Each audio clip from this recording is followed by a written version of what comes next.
paz do Senhor Jesus para você, que satisfação, que alegria é poder estar junto com você em nosso canal e mais esta semana para conversarmos sobre mais uma lição da revista de Escola Dominical da CPAD do terceiro trimestre de 2020, cujo tema é Os Princípios Divinos em Tempos de Crise, o estudo dos livros de Esdras e Neemias. Eu gostaria de convidar você a conversarmos hoje sobre a lição de número 3, a lição de número 3, cujo título é O Despertamento Renova o Altar. E eu gostaria de te convidar para podermos fazer a leitura bíblica em classe desta lição, que encontra-se no livro de Esdras, capítulo 3, do versículo 2 ao versículo 5, e depois do versículo 10 ao versículo 13. Vou fazer a leitura e peço que você me acompanhe. Diz assim: E levantou-se Jesua, filho de Josadaque, e seus irmãos, os sacerdotes, e Zorobabel, filho de Sealtiel, e seus irmãos, e edificaram o altar do Deus de Israel, para oferecerem sobre ele holocaustos, como está escrito na lei de Moisés, o homem de Deus.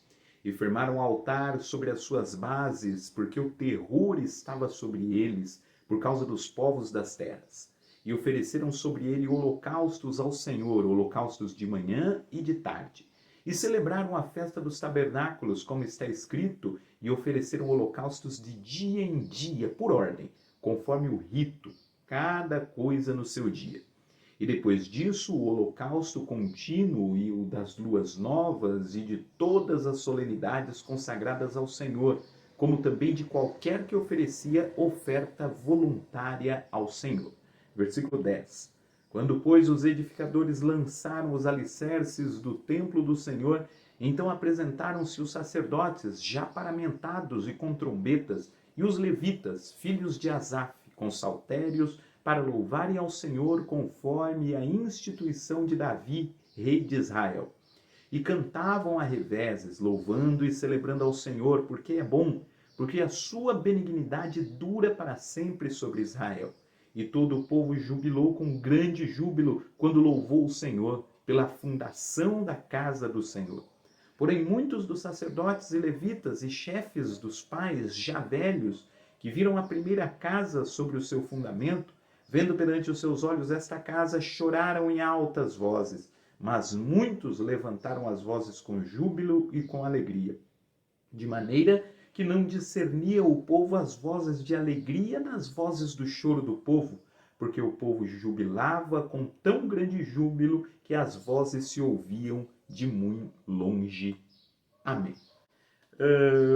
Bom, nós chegamos então à lição de número 3 desta revista e vamos estudar sobre esse renovo do altar, o que isto significa. Bom, eu lembro a você que nesse trimestre nós estamos estudando esse contexto, esse período de restauração do povo de Israel à sua terra. Este povo que ficou no cativeiro durante 70 anos, no cativeiro babilônico. Bom, vale a pena lembrar que antes do cativeiro babilônico houve um outro cativeiro, que foi o cativeiro assírio, porque você deve se lembrar que durante uma boa parte da história do povo de Israel no Antigo Testamento, este povo se dividiu em duas nações, o Reino do Norte, Israel, propriamente dito, e o Reino do Sul, o Reino de Judá. O Reino do Norte, que tinha 10 tribos, foi primeiro para o cativeiro assírio. E o Reino do Sul foi algumas décadas depois para o cativeiro babilônico. A Síria, inicialmente, era o grande império da época, levou primeiro o Reino do Norte para o cativeiro, e depois um império mais forte devorou o Império Assírio, que foi os babilônicos. Foi nessa época que o Reino do Sul, Judá, foi para o cativeiro. E agora nós temos, depois de passado esse período do cativeiro babilônico, o retorno desta nação, que a partir de agora volta a ser chamado de Israel, designando o todo, né? Então deixa de haver essa divisão entre dois reinos. A Bíblia passa a tratar esse povo que voltou como o Israel, embora a maior parte deles fosse composta justamente das tribos de Judá e Benjamim. Então isso é muito importante aí de ser pontuado. Então nós estamos nesse momento do retorno do povo. Na lição passada nós falamos sobre isso, sobre esta intervenção de Deus na história, permitindo que esse povo retornasse para a sua terra e reconstruísse o templo. E agora, que na lição de número 3, nós estamos bem no início deste processo de restauração. Então lembre você que quando o povo foi para o cativeiro lá atrás, uma das coisas que aconteceu foi a destruição do templo. E nós estamos frisando aqui em todas as lições como o templo tinha uma simbologia muito forte para aquele povo. O templo era, de fato, a morada de Deus, a casa de Deus. Entendia-se literalmente que Deus morava no templo em Jerusalém. O povo peregrinava para Jerusalém, porque lá em Jerusalém estava o templo, que era onde Deus habitava. E com a destruição do templo, então é derrubado todo esse símbolo da presença de Deus com o seu povo.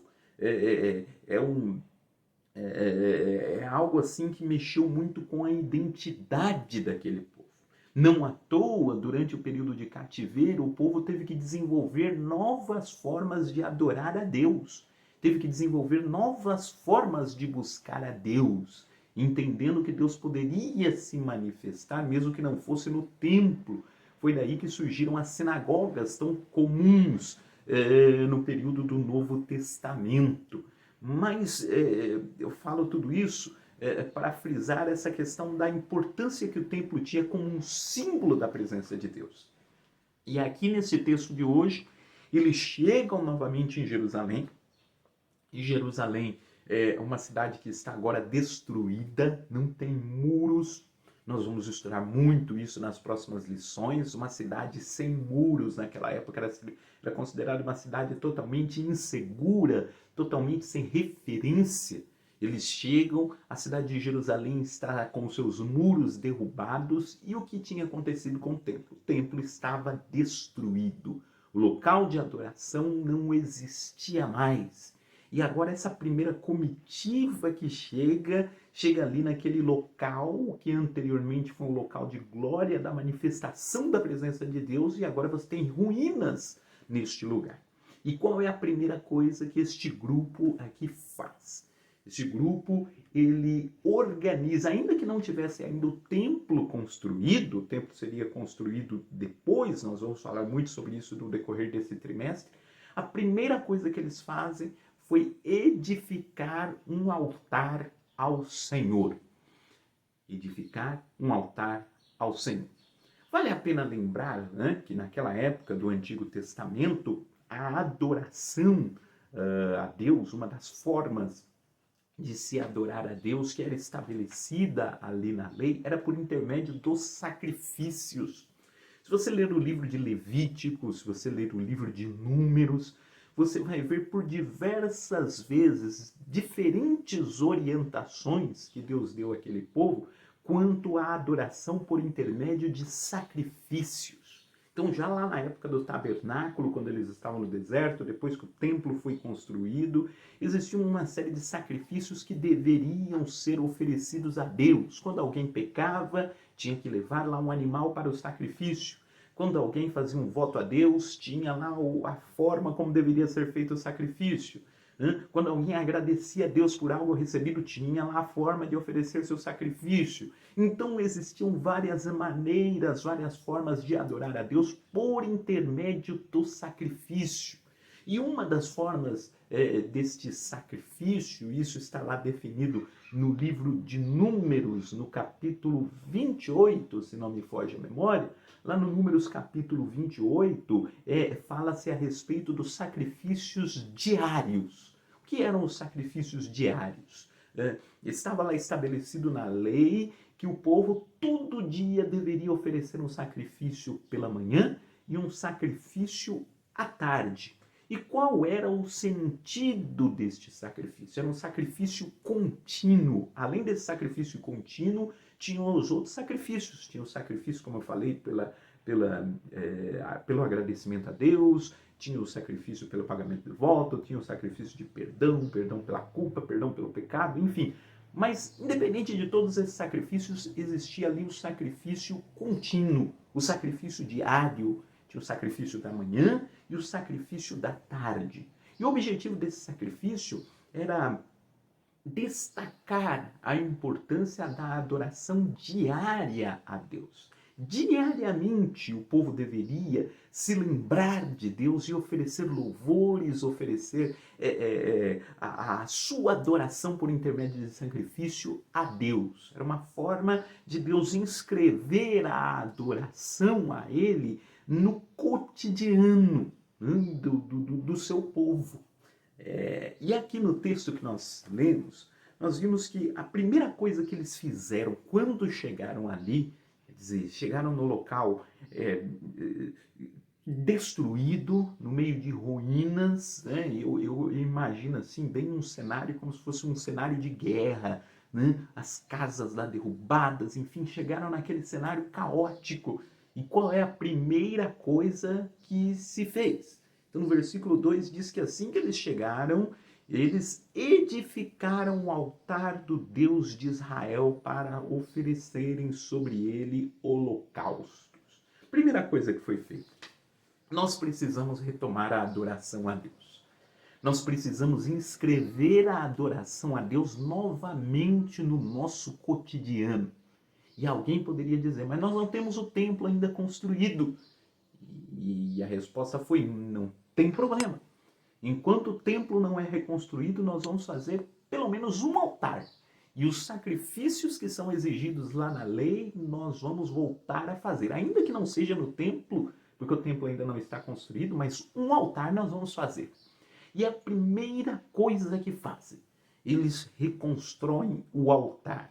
Então, essa reconstrução do altar era uma forma de retomar a adoração a Deus. E aqui o texto faz questão de dizer, né, no versículo 3, que eles firmaram um altar sobre as suas vases, porque o terror estava sobre eles por causa dos povos da terra, e ofereceram sobre ele holocaustos ao Senhor, holocaustos de manhã e de tarde. Esses holocaustos de manhã e de tarde é aquele sacrifício diário que eu havia falado.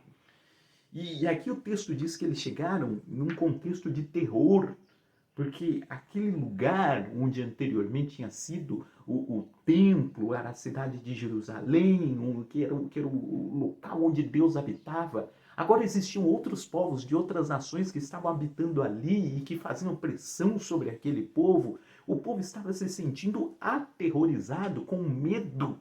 E nessa situação de medo, foi a primeira coisa que foi dito. Nós precisamos voltar a adorar o Senhor, para que o Senhor possa nos proteger e para que a gente possa ser identificado mais uma vez como povo de Deus. E não foi apenas um sacrifício emergencial que foi oferecido ali, mas o primeiro sacrifício que foi oferecido é justamente o sacrifício diário. De manhã e de tarde voltaram a oferecer sacrifícios a Deus. Então, aqui eu gostaria de fazer uma primeira aplicação aqui para nós, né? Essa necessidade, veja bem, como essa lição inclusive se encaixa nesse período que nós estamos vivendo de pandemia, de uma forma assim, muito importante, muito interessante. Era um período de desorganização social naquela época, era um período de caos, era um período de incertezas, e a primeira coisa que se identificou, nós precisamos voltar a colocar Deus na nossa adoração diária. Nós precisamos renovar o altar. Então esse renovo do altar tem toda essa simbologia. Nós vamos de novo colocar a adoração a Deus no nosso cotidiano. Não podemos nos esquecer disso. Veja, não são ainda as condições ideais. Não são ainda as condições ideais. As condições ideais era ter um templo funcionando como tinha funcionado anteriormente. Mas mesmo não havendo ainda as condições ideais, a adoração não poderia parar. Ela deveria continuar, ainda que não sob as condições ideais. E nós estamos nesse período. Nesse período de caos, nesse período de incertezas quanto ao futuro, não sabemos quando a situação vai se normalizar, e há essa necessidade de que a nossa adoração a Deus não sofra interrupções. Ainda que não estejamos nas condições ideais de estarmos todo mundo juntos no templo adorando a Deus como nós gostaríamos, como o povo aqui não tinha o templo ainda do jeito que gostaria. Mas se fosse esperar apenas ter o templo, a adoração não voltaria. E eles correriam o risco de perder ainda mais a sua identidade naquele momento. Então o culto, a adoração a Deus, tudo isso precisava continuar acontecendo. Então fizeram ali um altar provisório e falaram, olha, a adoração, o sacrifício diário voltará a ser oferecido. Que é o que nós precisamos fazer. É necessário que continue existindo neste período e sobretudo para aqueles que estão totalmente isolados nesse tempo, de que os cultos possam acontecer. Realize aí na sua casa, na sua família, o seu culto doméstico. Não faça com que a sua adoração a Deus sofra uma ruptura, sofra uma queda. A adoração precisa continuar acontecendo, né? Sobretudo neste momento que nós estamos vivendo. E essa foi a primeira preocupação aqui desse grupo que ali chegou. Vamos restabelecer a adoração a Deus. Nós não podemos parar com a adoração. E é essa adoração diária, o sacrifício da manhã e o sacrifício da tarde. Enquanto o templo vai sendo reconstruído, enquanto as coisas pouco a pouco vão voltando ao lugar, vão se restabelecendo, nós vamos continuar fazendo o que devemos fazer. Essa era uma forma de fazer com que o povo ali se fortalecesse. Era necessário que aquele povo que chegou ali se reunisse em torno de alguma coisa. As casas estavam destruídas, depois a gente vai ver lá na frente que teve um período em que o povo se preocupou em reerguer as suas casas e deixou um pouco de lado o templo do Senhor. Tinha muita coisa ali que precisava ser feita. Mas era necessário que existisse uma causa que unisse todo o povo, e essa causa que foi colocada aqui era a causa do culto a Deus. Nós vamos continuar oferecendo os sacrifícios. Então, quando o texto diz, que o despertamento renova o altar tem toda essa simbologia. Quando se montava um altar lá no Antigo Testamento, tinha-se essa ideia de colocar Deus como marco inicial daquilo que estava fazendo. E essa é uma prática que vem lá do patriarca Abraão. Abraão, quando chegava a algum lugar, lembre-se, Abraão ainda não tinha o povo de Israel. O povo de Israel resumia-se ali a família de Abraão. Abraão, em todo lugar em que ele chegava, ele montava um altar ao Senhor.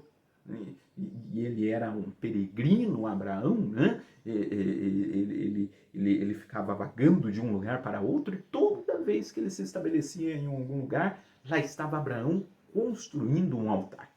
O comentarista, o missionário Eurico Bergsten, comenta isso. Em outros momentos da história de Israel, quando o altar foi levantado, quando o altar foi edificado, Elias, naquele momento também, que era um momento caótico na nação de Israel, e caótico aqui no sentido religioso, caótico porque o povo tinha abandonado a adoração ao verdadeiro Deus e adorando a Baal. E Elias ali, quando o profeta, quando ele faz aquele desafio aos profetas de Baal, o texto faz questão de dizer que Elias ele consertou o altar do Senhor que estava quebrado.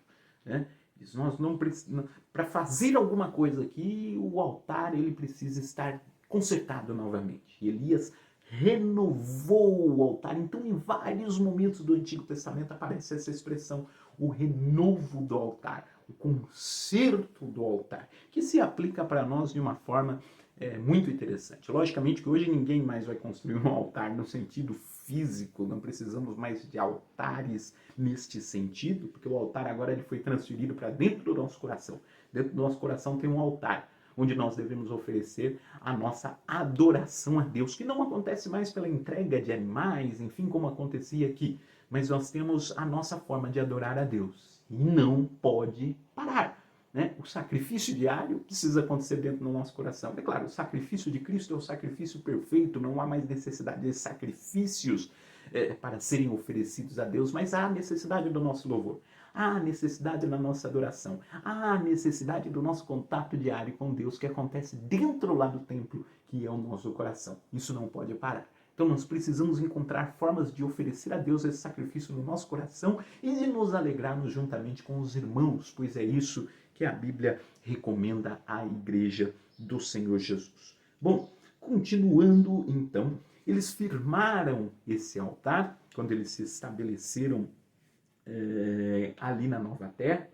E na Nova Terra não, na realidade na Antiga Terra que eles estavam retomando ali o uso. E ao se estabelecerem ali, estabelecem o retorno do culto através dos sacrifícios diários. E no versículo 4 diz: e celebraram a festa dos tabernáculos, como está escrito, e ofereceram holocaustos de dia em dia por ordem, conforme o rito, cada coisa no seu dia. Uma das coisas que estava muito bem estabelecida também lá na lei era com relação às festas. Existiam várias recomendações, ou melhor, várias determinações na lei de Moisés com relação às festas.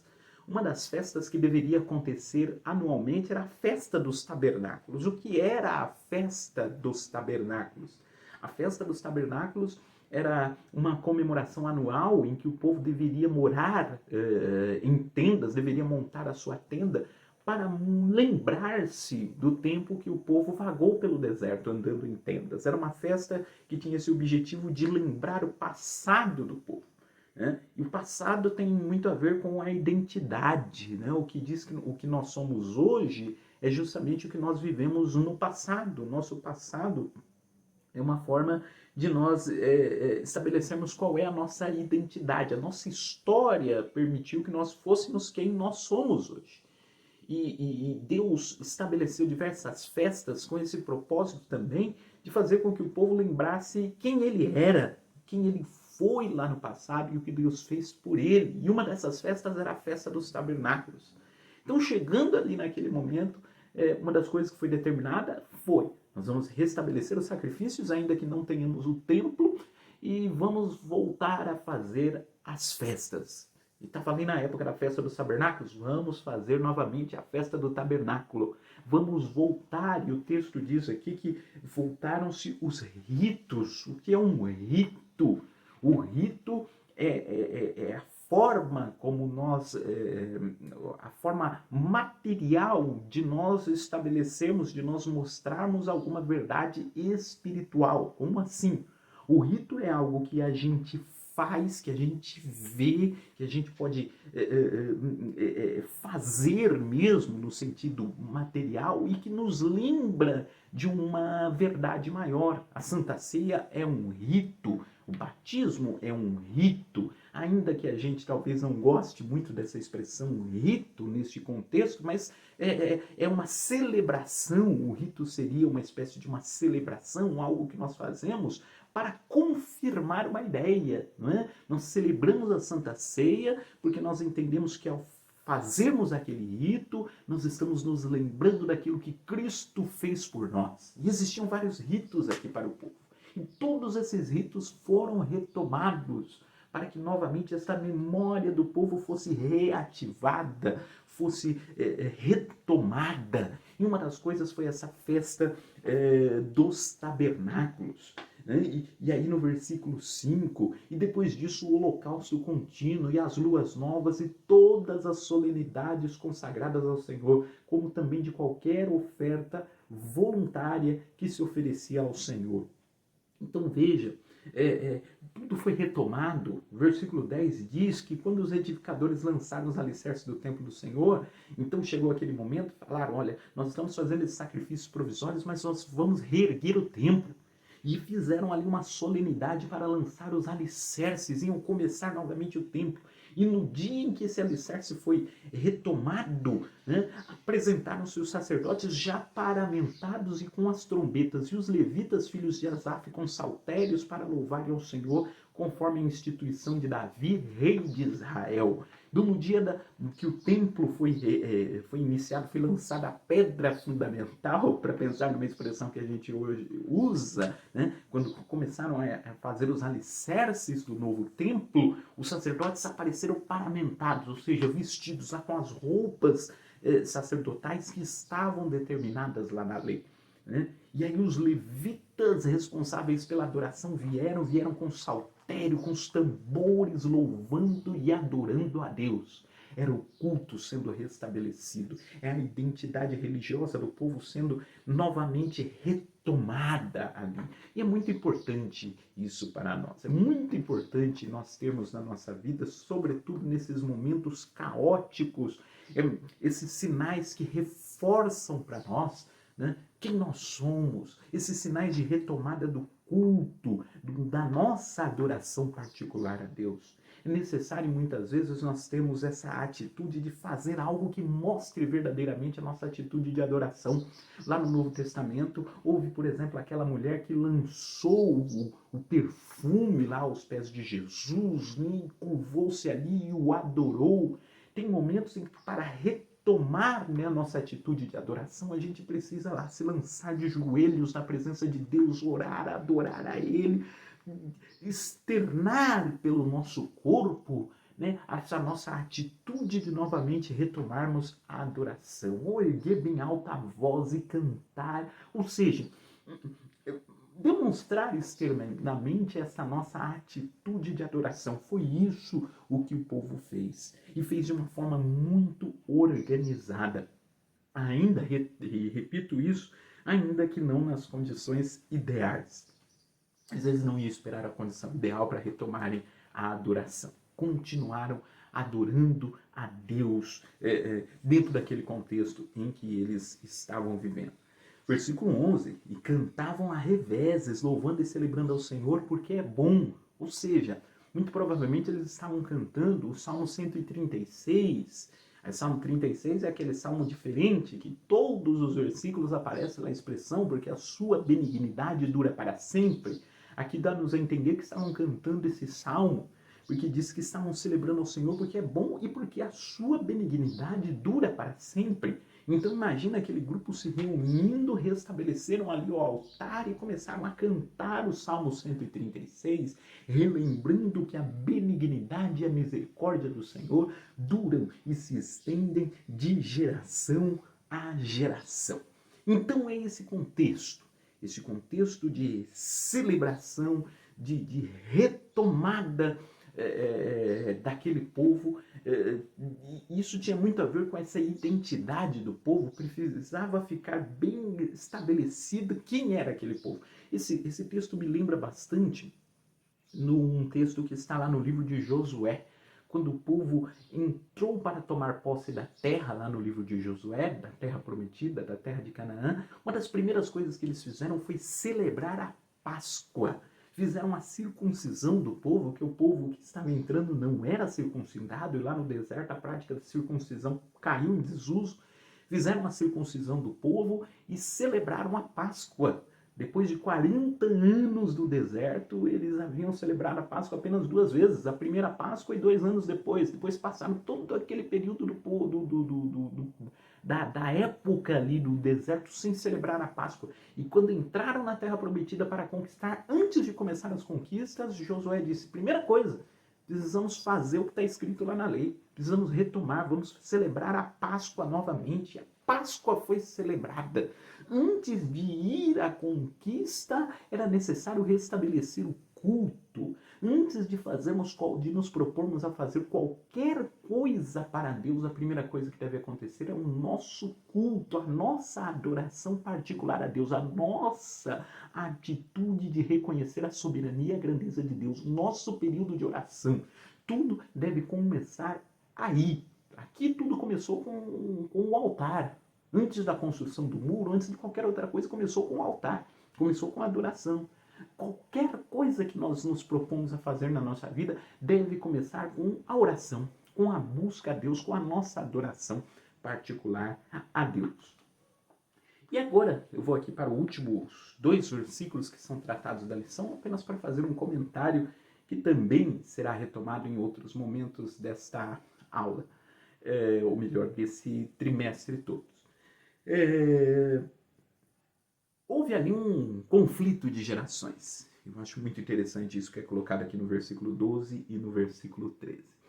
Algumas das pessoas que estavam participando desse processo de retomada ali da construção do templo eram pessoas mais velhas e que tinham participado do templo antigo. Lembravam-se do templo antigo que tinha sido destruído algumas décadas antes.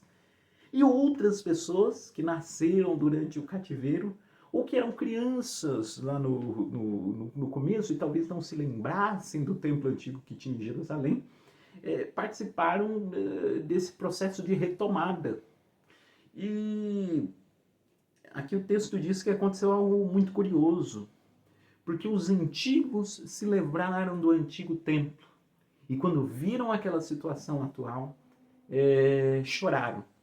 Choraram porque disseram, o que está acontecendo aqui nos traz essa lembrança de quando aquele templo maravilhoso estava construindo aqui e agora não lembra quase nada daquilo que existia anteriormente. No entanto, a geração nova, que não tinha visto o templo, quando viram os alicerces sendo erguidos, celebraram de alegria. E aqui o texto diz que foi uma celebração diferente.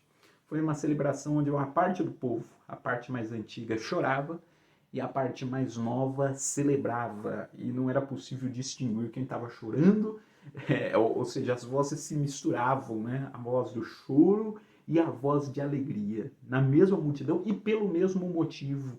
Né? Os antigos se lembrando do que eram e vendo que o que estava acontecendo era muito pouco comparado ao que foi no passado, e os novos vislumbrando essa possibilidade do retorno, e como não tinham esta referência anterior, receberam com mais alegria. Isso não quer dizer que os povos, que os antigos estivessem desaprovando o que estava acontecendo ali. Não, mas isso trouxe à tona as memórias e trouxe ali o choro deles. E aqui a gente percebe, né, e eu queria terminar com essa reflexão, né, o papel que cada uma das gerações tem. Aqui a gente tem uma geração antiga, nós temos aqui uma geração nova, e a geração nova precisava desse suporte da geração antiga, falando como era o culto, o que deveria ter acontecido na época deles e que talvez eventualmente não tenha acontecido, né? e que pudessem dar essa orientação necessária para essa retomada. E por outro lado, você tem uma geração nova que tinha um novo desafio para a frente, né? e que precisava se envolver nesse desafio. Então veja, nós temos uma geração antiga que passou por todo esse trauma do cativeiro e nós temos aqui uma geração nova que tinha diante de si o desafio de superar este trauma todo do cativeiro. E essas duas gerações estavam ali convivendo juntas, participando da mesma experiência. E cada uma delas tinha a sua própria responsabilidade naquele momento. E cabe a nós entendermos qual é a responsabilidade que cabe a nós dentro do tempo em que nós estamos vivendo. O que Deus nos levantou para nós construirmos nesta época em que nós estamos vivendo. Mas essa questão nós vamos trabalhar melhor no decorrer das próximas lições, até porque na próxima semana o título da nossa lição é A Construção do Templo Enfrentou Oposição. Então, na próxima aula, nós vamos começar a ver como é que foi esse processo de reconstrução do templo. Hoje nós vemos o início, esses sentimentos que estavam presentes nesse povo, nesse início desta retomada. E como é que foi essa retomada, como é que foi o erguer aqueles muros, como foi reconstruir esse templo, nós vamos ver na próxima lição que eu te convido a acompanhar aqui conosco. E nesse momento eu gostaria de orar com você. Amado Deus, glorioso Pai, nós queremos te louvar e te engrandecer. Muito obrigado pela vida desse teu servo, dessa tua serva, que nos acompanham neste momento e que estão estudando junto conosco esta lição.